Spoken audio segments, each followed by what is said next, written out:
Les mots d'amour. Ti amo. Et toi, c'est quoi tes langages J'ai tellement d'amour pour toi et pour tous les gens auxquels je tiens. Bien sûr que j'ai assez confiance en toi pour te confier mon chat. J'aime beaucoup trop me perdre dans tes yeux. Je t'aime tout autant que j'aime le Tu veux un père. câlin? Je t'aime très très fort. J'aime t'écouter parler des choses que tu aimes parce que si ça fait partie de toi, c'est important pour moi. Parce qu'en ce moment, le monde est ravagé par la haine et la désolation parce que celles et ceux qui aiment, qui ont aimé et qui aimeront dans la forme qu'ils et elles auront décidé d'aimer, laissent une trace. Parlez-moi d'amour, un podcast réalisé par Nausicaa Gloris avec l'aide précieuse de Westrack Radio. En fait, ça fait 5 ans que je ne parle plus avec ma mère. Par contre, avec mon père, oui. J'ai une bonne relation avec mon père. Ça va, on s'entend bien. Mais ouais, avec ma mère, non, ça s'est pas du tout bien passé. Il y a énormément de mamans avec qui ça se passe bien. Mais j'ai beaucoup de gens autour de moi aussi qui ont des soucis avec leur maman. Et c'est un peu quelque chose qui est très souvent dans mon entourage. Moi, j'ai eu beaucoup de mal avec ma mère parce que, à cause de son enfance et du fait qu'on lui avait interdit énormément de choses, elle voulait pas me les interdire non plus, mais elle voulait pas me les autoriser non plus parce que elle avait subi ça. Donc du coup, pourquoi est-ce que moi, j'aurais le droit d'avoir une jeunesse entre guillemets dorée, alors qu'elle, de son point de vue, elle avait eu une jeunesse vraiment horrible et elle a détesté mais chaque minute de sa jeunesse, qu'elle a eu le sentiment de pas avoir pu profiter. Alors pourquoi est-ce que moi j'aurais pu profiter ?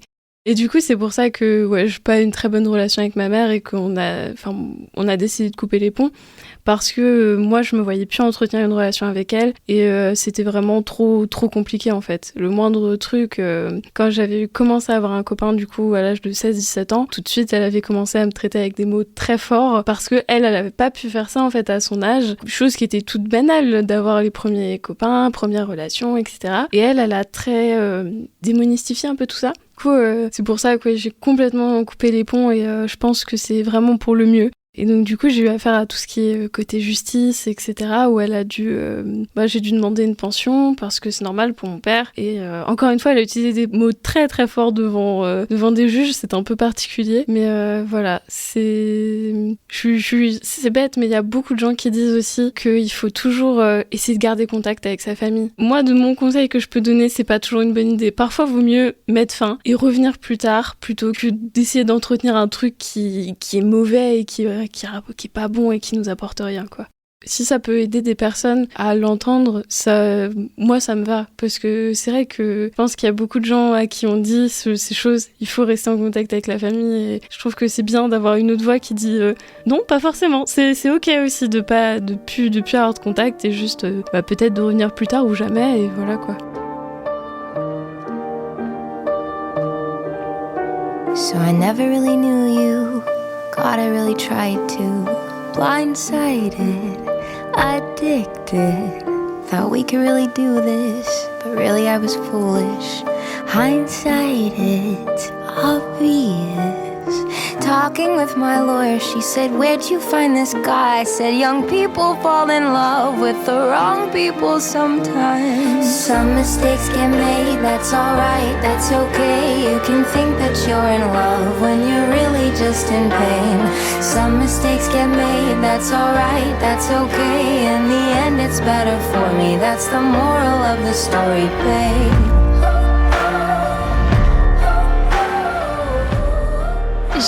Alors là, tu m'as vu être un petit peu sur mon téléphone parce que je cherchais quelque chose qui me fait énormément penser à tout ce que tu viens de me confier là en quelques minutes. Waouh, merci beaucoup Léa de te confier. C'est une petite bande dessinée avec 2 petits personnages. Enfin, c'est juste une case, tu vois. Et il y a un personnage qui dit « C'est triste de se quitter en mauvais termes avec ses parents. Il faut faire l'effort de se réconcilier avec eux, c'est important. » Et l'autre personnage répond « Ça serait bien d'arrêter de culpabiliser les enfants au sujet de leur relation avec leurs parents et accepter leur choix de couper le contact. Ou bien même partir du principe que c'est aux parents de s'excuser et de se rattraper si c'est possible. » Je suis désolée, c'est une image que j'ai vue sur internet donc je n'ai absolument pas la source. Voilà, il n'y a pas du tout la source sur le dessin, mais je l'avais enregistré parce que je me suis dit, c'est quelque chose d'important en fait.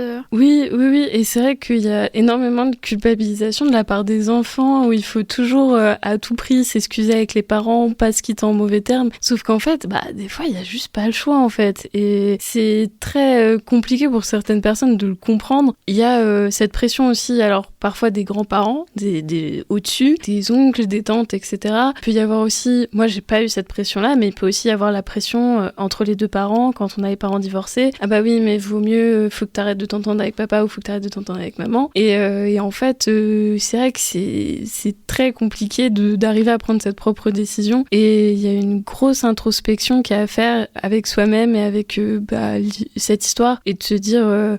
prendre du recul et de se dire voilà, est-ce que moi ça m'apporte quelque chose ? Non, vraiment pas, ça me met dans des états pas possibles, c'est en train de me ruiner. Non, je préfère couper les ponts, parce que voilà, quand je suis partie de chez ma mère et que je me suis retrouvée chez mon père, j'ai pu reprendre des études bien, j'ai commencé à avoir de très bonnes notes. Et voilà, aujourd'hui, je suis en master et ça se passe bien, quoi. Il n'y a pas eu de soucis là-dessus. Et je pense que si j'avais pas fait ce choix de partir, j'aurais pas pu avoir ces études-là, j'aurais pas pu faire un master en droit, et il y a vraiment pas de sous-métier, mais je pense pas que j'aurais pu continuer à aussi bien évoluer que je l'ai fait et dans ce que je voulais faire, que en étant restée là-bas, ou voilà.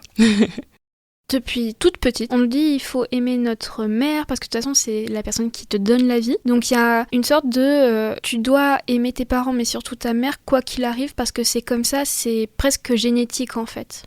Alors c'est vrai que c'est ce qu'on nous dit beaucoup, et en fait moi j'ai pas du tout eu cette relation-là, parce que j'ai aussi eu une évolution un peu particulière. C'est que mes parents étant très jeunes quand ils m'ont eu, j'ai grandi chez mes grands-parents, et du coup pour moi mes grands-parents c'était plutôt mes parents, et j'ai pas du tout eu ce truc, déjà où petite j'avais pas beaucoup de rapport avec mes parents. Et donc du coup forcément cet amour maternel qu'on est censé ressentir, moi je l'ai senti plutôt à travers ma grand-mère. C'est plutôt quand ça a été au décès de mes grands-parents où là vraiment j'ai senti le poids du deuil et le poids de perdre quelqu'un de très cher, plutôt que quand j'ai coupé les ponts avec ma mère. Ça a été vraiment un peu comme un soulagement en fait. Et j'ai ressenti énormément de rancœur et de colère contre elle par rapport à comment elle s'était comportée vis-à-vis de moi, que je me suis dit jamais je pourrais la pardonner, jamais.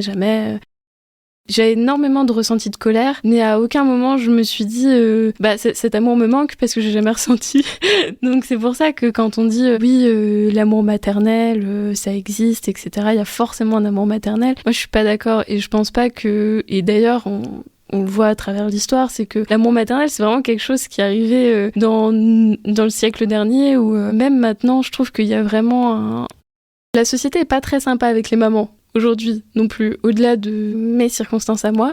Quand les femmes ont un enfant, il y a beaucoup de honte un petit peu sur certains sujets. Oh, mais t'éduques mal ton enfant. Il y a énormément de jugements, je trouve, sur les femmes et les mères. Honte qu'il n'y avait pas du tout avant, où, c'est un exemple du Moyen-Âge. Je sais qu'au temps du Moyen-Âge, la plupart du temps, les nourrissons, elles les accrochaient à un mur, littéralement, avec un linge, et elles attendaient que le bébé, il grandisse, et ils s'en occupaient quand il pleurait, et c'était tout, quoi. Voilà. Qu'aujourd'hui, on a l'impression que si le bébé, on le laisse 5 minutes tout seul dans son berceau, ça y est, c'est la fin, quoi.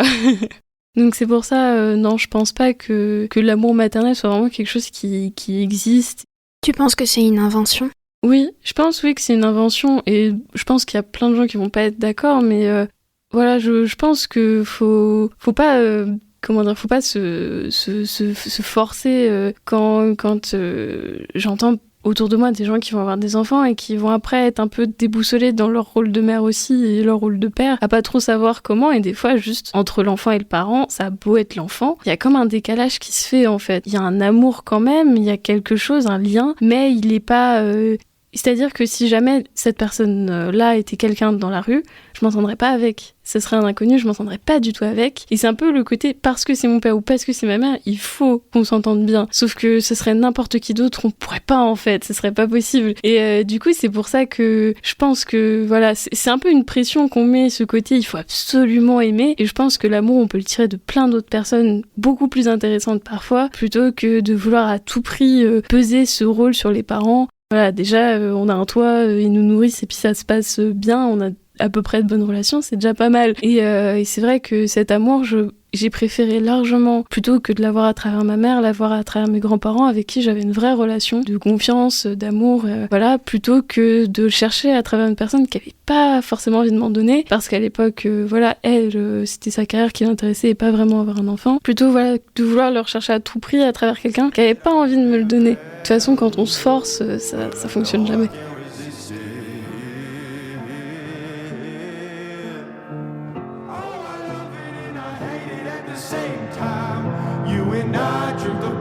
From the same vibe. Oh, I love it and I hate it at the same time. Hiding all of our sins from the daylight, running from the daylight, running from the daylight. Oh, I love it and I hate it at the same time. Telling myself it's the last time. Can you spare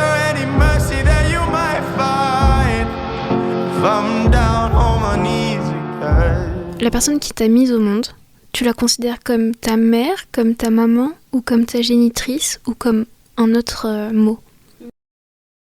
Pour moi, elle est morte. C'est un peu violent comme mot, mais pour moi, elle est morte parce que voilà, j'ai plus de contact depuis 5 ans, c'est énorme. Hein. Forcément, je sais pas la personne qu'elle est devenue. C'est la personne pour laquelle j'ai eu de l'affection quand j'étais enfant, pour laquelle j'ai eu de l'amour. Eh ben, je sais pas, elle existe plus. C'est quelqu'un du passé en fait. Et c'est comme, c'est un parallèle un peu voilà, mais c'est comme quand on aime quelqu'un dans une relation amoureuse, quand on a été avec quelqu'un il y a 2-3 ans, la personne qu'on a aimée il y a 2-3 ans, on l'a aimée et elle nous a aimés, mais maintenant on sait plus qui c'est. Et c'est le passé, c'est comme aimer quelqu'un qui est décédé. C'est un souvenir qu'on garde, mais c'est plus vraiment ce que c'était en fait. Et du coup, pour moi, quand on me demande et du coup ta mère, voilà, je sais pas.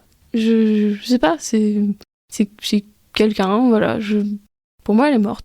Mais c'est un peu un mot dur, mais c'est vrai que pour faire un deuil et pour arrêter cette colère, ce sentiment qui était pas bon et qui me faisait pas aller bien, j'ai préféré faire cette espèce de deuil et de passer par les étapes du deuil. C'est plus facile à gérer que de rester en fait dans cette étape de colère, de chercher à savoir ce que la personne devient, à ce que voilà. Moi, je sais pas ce qu'elle devient et je m'en fiche. Enfin, j'ai même appris, j'avais eu des frères et sœurs derrière, je les connais pas, ça c'est fou. Mais voilà, c'est tout. Et je cherche pas à rentrer en contact, j'ai pas envie de rentrer en contact et voilà. Et est-ce que tu l'as aimée ? C'est une bonne question. Je sais pas si je l'ai aimée elle ou j'ai aimé la maman, parce que c'est quand même deux choses différentes.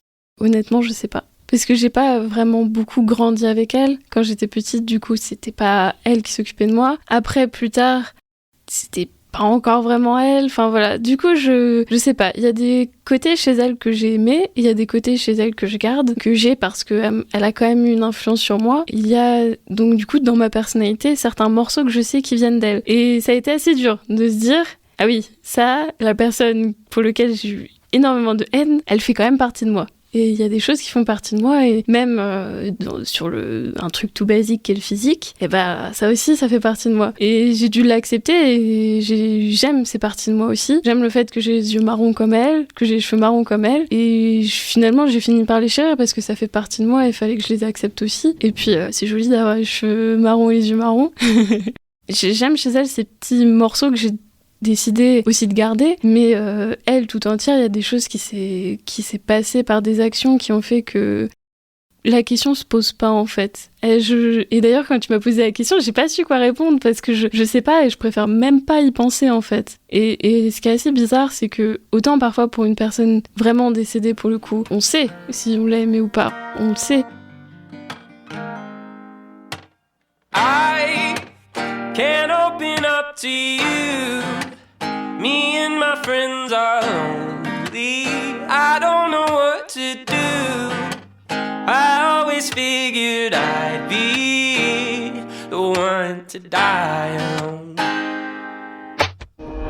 I cold, smothered in smoke, dehydrate my soul, and I know things that you don't.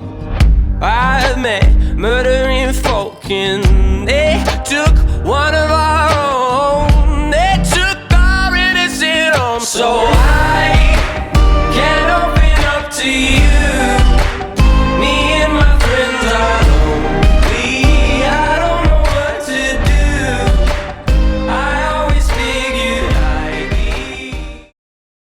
c'est courageux aussi, très courageux qu'un enfant dise « je veux plus voir mon parent ».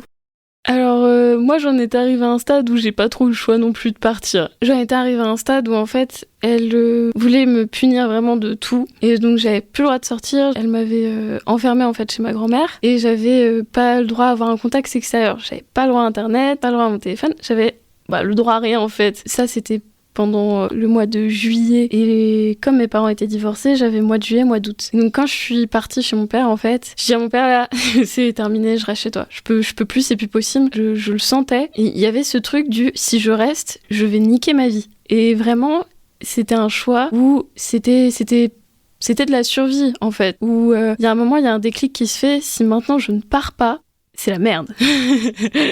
Et ça a été courageux, ça a été dur, parce qu'en plus de ça, derrière, quand je lui ai dit que je ne voulais pas revenir, que je restais chez mon père, forcément, elle a eu des mots très durs. Elle m'a dit c'est terminé, je veux plus de contact, etc. Moi, ça m'arrangeait bien.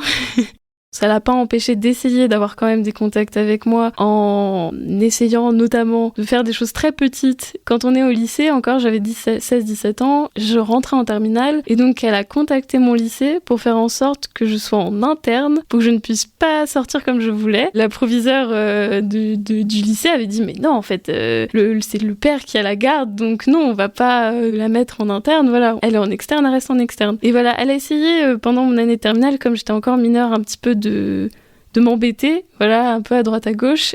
Ça a vraiment confirmé mon choix que partir était une bonne idée. Ne plus vouloir de contact, c'était ce qu'il fallait. J'étais courageuse, mais j'étais aussi beaucoup accompagnée, et ça faut le dire. J'étais très très accompagnée de mes amis. J'ai eu de très très bons amis quand j'étais chez ma mère, qui m'ont soutenue, qui ont continué de me soutenir malgré le fait que, comme j'avais plus rien chez ma mère pendant un mois, je suis restée sans leur donner de nouvelles. Je suis réapparue un mois plus tard en mode pouf, coucou les copains, en fait tout va bien. Ouais, forcément ils s'étaient inquiétés pour moi, puisque c'était un peu bizarre de disparaître du jour au lendemain. Et puis je me suis fait des amis aussi au Havre, et j'ai une amie notamment qui m'avait parlé en fait d'un dispositif qui est à l'hôpital où en fait on a accès à un psychologue gratuitement quand on est encore mineur, et donc du coup j'ai pu faire un suivi en fait psychologique pendant 4 ans, donc assez lourd quand même de faire un rendez-vous par semaine, mais je voulais éviter de prendre des médicaments ou quoi que ce soit parce que forcément ça a quand même un énorme impact sur la santé mentale. Ça m'a vraiment permis de pouvoir me sortir de tout ça pour toutes les personnes qui sont dans ces situations-là où c'est super dur. Je peux que recommander chaudement de voir un psychologue, ça fait du bien.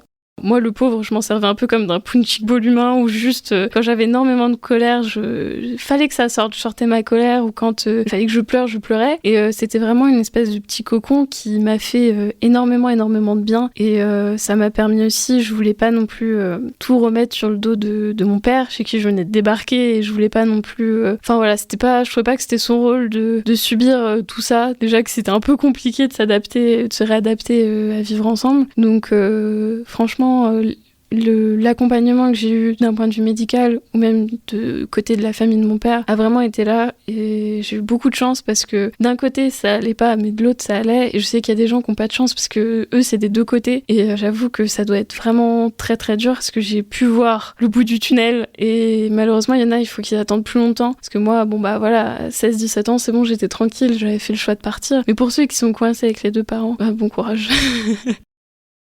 Sans t'essentialiser en tant que femme, est-ce que tout de même tu as envie d'avoir des enfants et tu as envie d'aimer un enfant un jour ? Alors, la question s'est beaucoup posée parce que j'ai peur en fait. J'ai eu peur parce que je veux briser ce cercle de violence. Et je sais que c'est difficile à briser ce genre de cercle. Malheureusement, je me suis rendu compte que dans mes relations proches, j'avais tendance parfois à reproduire des cercles qui sont pas corrects, et donc forcément, je m'en rendais compte et ça allait mieux. Mais ces personnes-là autour de moi étaient des amis ou des conjoints, et ça n'a pas le même impact que sur des enfants en fait. Et donc du coup j'arrivais à me sortir de ces cercles et à tout de suite me faire non faut pas faire ça, mais j'ai très peur de reproduire ça sur un enfant. Et bon, de toute façon, vu les études que je fais, il faut d'abord que je les termine, et je préfère avoir un métier stable et avoir des revenus stables pour avoir un enfant. Enfin, je trouve que c'est la base, et donc du coup voilà, je voudrais vraiment attendre d'être bien posée pour pouvoir traiter la question. Donc J'ai 21 ans, donc pas avant au moins 5-6 ans. Donc déjà, ça me laisse encore du temps pour réfléchir. Et puis, ça me fait peur hein, quand même, cette relation. Et il y a beaucoup de choses aussi. Il y a la transformation du corps aussi qui me fait peur. C'est très dur. Hein. On a l'impression que pendant un moment, c'était très... et je trouve que ça l'est encore un peu. On dit que non, mais tu vas voir, c'est la meilleure expérience de ta vie que d'avoir un enfant. Mais... c'est pas, même en matière de corps, etc., les changements, ils sont énormes, mentaux aussi, et il faut avoir, sans mauvais jeu de mots, il faut avoir les reins solides pour ça. Et en fait, pour l'instant, ça m'intéresse vraiment pas, et je veux pas. C'en est presque une peur un peu. Peut-être un jour, mais en tout cas, maintenant, la question, c'est clair, c'est non. Voilà. Est-ce que tu peux juste expliciter un tout petit peu ce que sont les cercles de violence ? Alors, les cercles de violence, ça va être les habitudes qu'on va prendre en fait de quelqu'un qui va avoir des comportements violents, que ça soit moral ou physique. Et donc ça va passer par exemple par dégrader quelqu'un d'autre ou l'enfoncer parfois plus bas que terre alors que vraiment il n'y a pas besoin. Et ça, c'est un truc où j'essaye de faire très attention. C'est... Quand moi, à l'époque, je faisais quelque chose de mal, sans faire exprès, par exemple, je renversais une tasse, j'étais tout de suite... Il y avait un cercle une espèce encore une fois, de cercle qui se faisait où c'était au départ « Ah non, mais t'es pas doué, tu sais rien tenir entre tes mains. » Et au final, ça finit par « T'es une conne ». Et à des mots très, très violents. Et en fait, j'essaye... Parfois, aujourd'hui, je me rends compte que ça m'arrive avec des gens autour de moi qui me posent une question et je me dis, mais c'est pas possible, t'es bête de me poser cette question-là. Oh, puis là-dessus, tu m'as saoulée. Et en fait, de faire des accumulations de choses qui devraient pas être faites. Et j'essaie vraiment de travailler là-dessus parce que c'est quelque chose dont j'ai été bercée là-dedans et c'est compliqué de sortir de choses qu'on a vues toute notre vie. Et notamment sur les comportements humains, surtout que... on prend conscience aussi de ces comportements humains plus tard, parce que quand on est gamine de 18 ans, c'est compliqué aussi de voir tout ça. On n'a pas trop envie non plus de voir tout ça parfois. Ouais, c'est difficile d'en sortir, et encore une fois, le suivi psychologique a été vraiment une grosse aide, et puis, il y a des erreurs qu'on fait, on apprend, et puis on recommence, quoi. Est-ce que, premièrement, tu as donc reproduit certains cercles de violence dans tes relations amoureuses ? Et seconde question, qui est dans la même question, l'histoire avec ta mère, est-ce que ça t'a créé une peur de l'abandon qui te crée énormément d'insécurité dans tes relations amoureuses ? Alors, la peur de l'abandon, ça a été énorme, hein. Ça a été super compliqué. Et dans mes relations amoureuses aussi, du coup. Et franchement, alors déjà, les cercles de violence, ça m'est arrivé de les reproduire du coup en relation, et notamment en relation amoureuse. Donc forcément, ça ne durait pas longtemps. Et comme ça durait pas longtemps, forcément... En fait, moi, je me rendais pas compte que je faisais n'importe quoi. Et en fait, les personnes qui étaient en face de moi pas expliqué non plus en fait, et m'ont trouvé un peu des excuses entre guillemets autres que ça, et forcément ça aide pas à grandir. On se dit mais c'est pas moi en fait, c'est à cause de ça, c'est pas moi le problème, c'est lui. Et donc forcément au départ c'est compliqué de se dire c'est moi le problème en fait. Ça peut être les deux. Moi dans la plupart de mes relations c'était les deux, mais ça arrive aussi de se dire ouais, il y a ma part du gâteau et il faut que je gère ça. Du coup, faut arriver à le travailler. Et la peur de l'abandon, ouais, ça a été dur aussi encore aujourd'hui, c'est dur parfois. Et même dans les relations amicales, parfois c'est compliqué même on a quelqu'un autour de nous qui va pas être correct, où on sent que c'est pas bon de rester dans notre entourage. Moi, comme c'est quelqu'un que j'ai dans mon entourage depuis longtemps, je vais la garder. Parce que je me dis... Ouais, mais ça fait longtemps que je la connais. Et je pense, même sans avoir peur de l'abandon, je pense que c'est quelque chose qu'on fait un peu tous. Parfois, on comprend même plus vraiment pourquoi on est amis avec cette personne, mais comme ça fait tellement longtemps, faut rester ami avec elle, parce que ça fait trop longtemps. Et c'est vrai que comme dans mon cas, j'ai perdu du coup pas mal de membres de ma famille, certains de ces vieux amis-là sont devenus de la famille. Mais c'est vrai que oui, avec une peur de l'abandon, faut tout le temps être assuré. Par tout le temps, oh il y a un changement de ton, c'est bizarre, t'es sûr tu me fais pas la tête, et du coup c'est difficile, et j'ai de la chance parce que j'ai rencontré quelqu'un de très très patient, de très très gentil, qui comprend tout ça, qui voit tout ça et qui m'aide à voir, qui m'aide à prendre sur moi et qui du coup ne m'a pas abandonnée. Et du coup c'est vraiment bien d'avoir pu grandir avec quelqu'un et pas juste qu'on me dise non mais c'est à cause de la distance, t'inquiète c'est pas toi. ça m'a permis d'évoluer. The devil and the devil did come. Said to the devil, devil, do you like drums? Do you like cigarettes? Dominoes, rum. He said only sundown, Sundays, Christmas, Sundays. And when I need a few friends, now and again I can never hope to keep them. Thought to get friends. Les gens qui rencontrent ce genre de choses avec les parents où c'est compliqué, etc., ils sont pas tout seuls. C'est vraiment quelque chose que j'ai envie de dire parce que c'est quelque chose que j'ai beaucoup ressenti plein de fois. C'est cette solitude en fait de se dire j'ai pas de maman. Et même des fois, il y a un peu cette grosse tristesse de se dire j'ai pas de maman. Il y a plein de trucs que les gens ils font avec des mamans que moi je peux pas faire parce que j'ai pas de maman. Mais au final, même si on en a pas, on a plein d'autres choses. Et c'est un peu bête dit comme ça, de dire j'ai plein d'autres choses que ma mère, mais on a plein d'expériences où on n'a pas forcément besoin. Et même si on aimerait bien, tant pis, il faut faire avec. On n'est pas seul, il faut pas se sentir seul. Et parfois, faut vraiment accepter la main qu'on nous tend en fait, qu'on voit des fois pas, mais l'accepter. Et puis même un pote qui dit oh mais ça te dirait de sortir, ça fait longtemps que vous n'êtes pas sortis. Faut sortir, faut changer les idées quand il y a des pensées un peu comme ça, pas top. Même sortir marcher et rentrer chez soi, pas rester comme ça à l'intérieur tout seul, voilà. Free fall, it's called free fall. Cry to the devil and the devil say, hey, why you been calling this late? It's like 2 a.m. and the bars are closing. Vous venez d'écouter le 11e épisode du podcast Parlez-moi d'amour en compagnie de Léa, 21 ans, étudiante en droit. Toutes les chansons ont été choisies par mon invité et vous avez donc pu écouter Me and My Friends Are Lonely de Matt Mason, Moral of the Story de Ashi, It's Called Free Fall de Rainbow Kitten Surprise et Daylight de David Kushner. Si vous aussi vous voulez parler d'amour en ma compagnie, n'hésitez surtout pas à m'écrire à l'adresse nausicaa@west-track.com ou sur Instagram sur le compte Nausicaa Farnham. C'était Parlez-moi d'amour, un podcast réalisé par Nausicaa Gloris avec le soutien de West Track Radio.